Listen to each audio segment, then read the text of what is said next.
5 things that make you weak as a man. Number 1, easiest lowing hanging fruit, which is physically soft men, in my experience, are also emotionally soft. Why is that? Physical hard work makes you tenacious.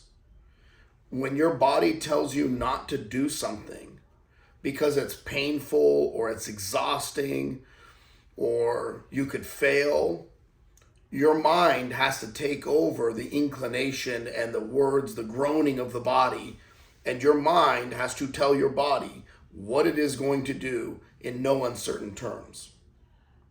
This builds a mental, emotional fortitude so that when things don't go your way, when things are stacked against you, when problems happen, when uncertainty hits you, you have that switch in your mind and you're used to turning it on.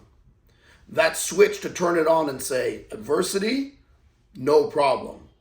I'm going to get after it. I'm going to plow through it. I'm going to attack it. Now, this isn't in regards to body fat or something like that. I think people often make too much about having 6 packs and all of this kind of vainglorious things. What I'm talking about is a man who has physical fortitude. There are guys who compete in strongman who have guts, but have bowling ball shoulders, huge traps, thick necks, big hands, and almost unrivaled ability to block out pain and push through. So don't confuse somebody who is ripped with somebody who is actually hard. Physical hardness comes from enduring challenges and fighting through them, and your mind telling your body it is going to submit to its will. Number 2, cussing. Cussing. Every time I hear someone cuss, a man cuss, I know that's a mentally weak man. Why?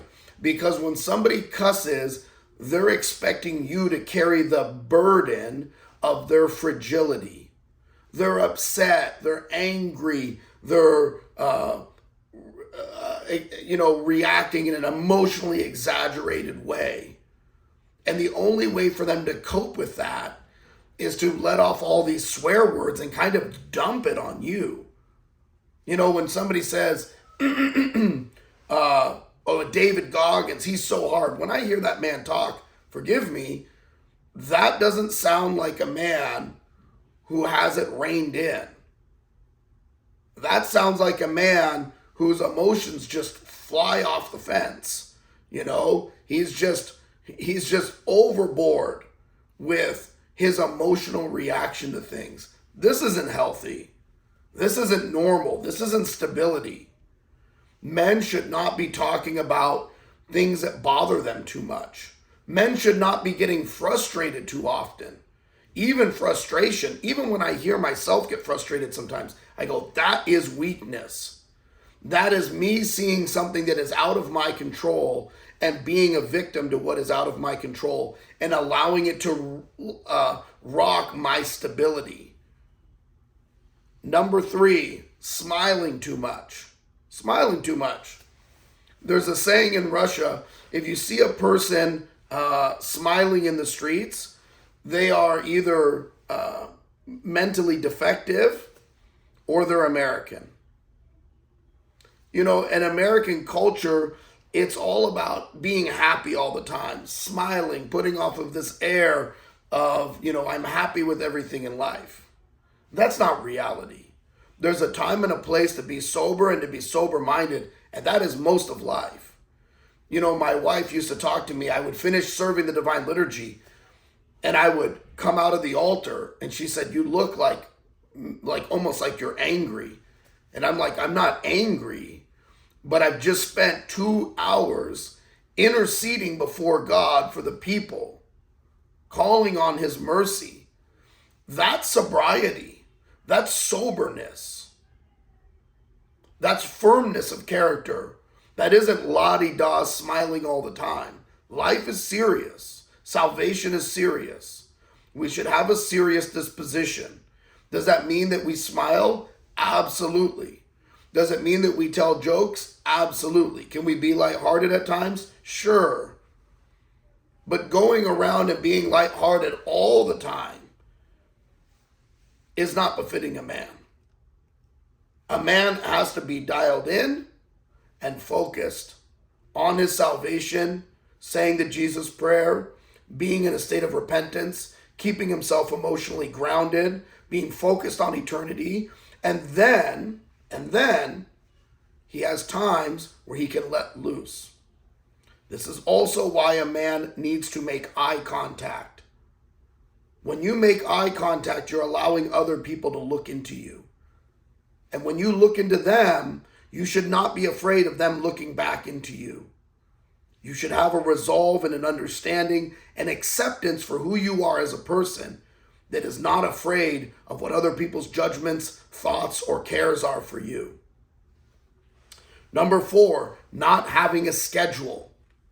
Not knowing what you're doing each day. It's not a problem to do some video games.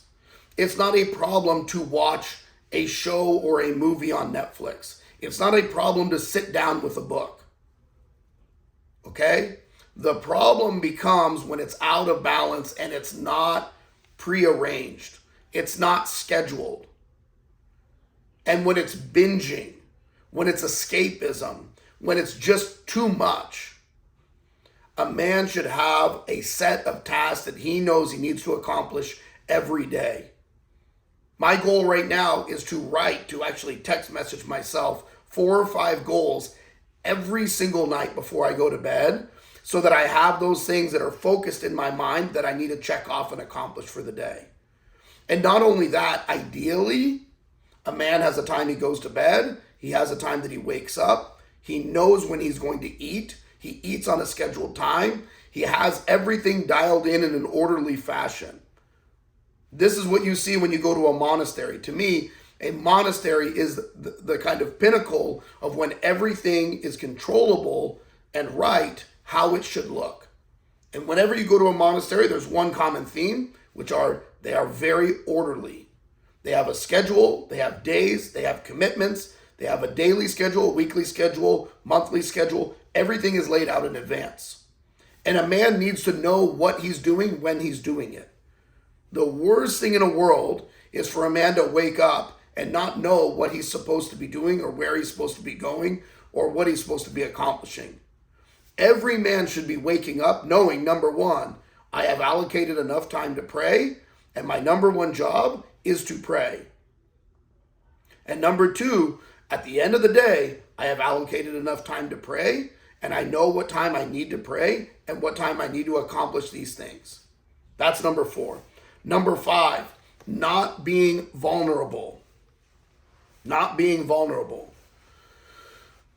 You have to have a means of opening yourself up to somebody else. Now, does this have to be everybody? Absolutely not. That would be both unwise and potentially dangerous to share your thoughts and feelings with everyone.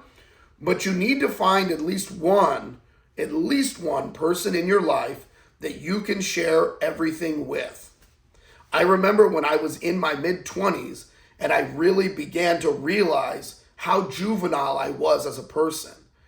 And one of the things that I read in the Saints was this idea of revealing your thoughts. They said, reveal your daily thoughts to somebody. And from an older, more experienced person so that they can give you feedback on how you're thinking and approaching life. And I had a man in my life who, to this day, is kind of the closest thing that I have as a father figure. And he's a very mature, solid man. And I said, hey, can I call you regularly to talk about my thoughts and how I'm processing life? And he's like, yeah, no problem. And I mean, I probably called him hundreds of times for a year or 2 straight to discuss every thought and thing that I was grappling over. Everything that caused me mental anguish, discomfort, I lacked peace or clarity on, I would call him. And the funny thing is, at the end of 2 years, I said, And because I began to change and I began to see how he thought about things. I thought about things like this. He thought about them like this. And I was constantly moving my will over to his will and his insight because I knew I would head in the direction of maturity and manliness if I did this. And so after 2 years, I asked him, I said, what was it like when you used to talk to me? And he said, when I first started talking to you, he said 80% of what you thought was wrong and 10% was legitimately crazy. So at 25 years old, 10% of what I thought was correct. 80% was wrong and 10% of it was mentally deranged. I'm okay with that because I didn't want to stay in that. And the only way not to stay in that is to expose it. And so it is, you have to find somebody that you can tell on yourself to.